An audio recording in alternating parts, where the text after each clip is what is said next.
ఇది ఒక మంచి కార్యక్రమం మన జిల్లాలో సిపి గారి నేతృత్వంలో. అది మన అక్క చెల్లెమ్మలు 510 కిలోమీటర్ సైకిల్ తొక్కుతూ pedalling for against drug peddlers ఈ యొక్క నినాదంతో అవగాహన కల్పించడానికి ముందుకు వెళ్తుంటే ఏదో అనుకున్నా కానీ చాలా చక్కగా జరుగుతూ ఉంది. చాలా మంచి స్పందన వచ్చింది. ప్రతి ఒక్కరిలో ఒక ఆ సెన్సేషన్ మొదలైంది అనమాట. ఓకే, దీన్ని మనము అరికట్టాలి, డ్రగ్స్ ఎగెనిస్ట్ మనము పోరాడాలని ఒక మోటివేషన్ ప్రతి ఒక్కరిలో వచ్చింది. సో దానికి ముందుకు నడిపిస్తున్న పోలీస్ యంత్రాంగానికి, అలాగే ముఖ్యంగా 5 మన హీరోయిన్స్ బేసికల్ ఈరోజు వాళ్ళు ఆ 5 సైక్లిస్ట్కి నేను హృదయపూర్వక అభినందన తెలియజేస్తూ ఉన్నాను.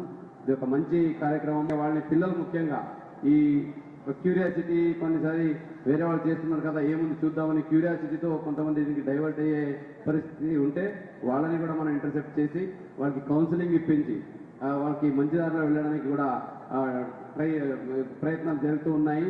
సో ఎవరో ఇప్పుడు సర్వే చెప్పారు, దేశాన్ని ప్రేమిస్తే వాళ్ళు ఎవరు డ్రగ్ని ముట్టుకోకూడదు, డ్రగ్ నుంచి తీసుకోకూడదు, డ్రగ్ గురించి ఆలోచించకూడదు. సో అలాగే ఆ డ్రగ్స్ తీసుకుంటే జీవితం పోతుంది. ఎలాగైతే జీవితాన్ని నువ్వు ప్రేమిస్తే డ్రగ్ని ముట్టుకోకూడదు. అందుకే ఈగల్ ద్వారానే ఆ స్లోగన్ వచ్చింది. So love life leave drugs. చెప్తారా ఒకసారి? లవ్ లైఫ్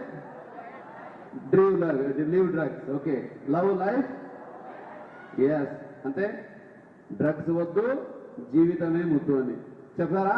డ్రగ్స్ వద్దు,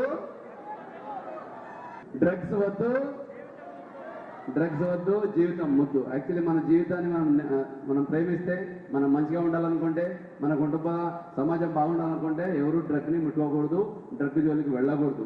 ఎవరైనా అలాగా వెళ్తూ ఉంటే వాళ్ళని మనం కౌన్సిల్ చేయాలి, గైడ్ చేయాలి, దాని పరిణామాలు ఏమి చెప్పాలి. ఇప్పుడే సార్ చెప్తూ కొన్ని ఎగ్జాంపుల్స్ చెప్పారు. ఒకసారి డ్రగ్కి బానిసలు అయిపోతే ఇంకా జీవితం వాళ్ళ చేతిలో ఉండదు, కంప్లీట్గా అది లేదా జైల్లో ఉంటుంది, లేదా అది శ్మశానంలో ఉంటుంది.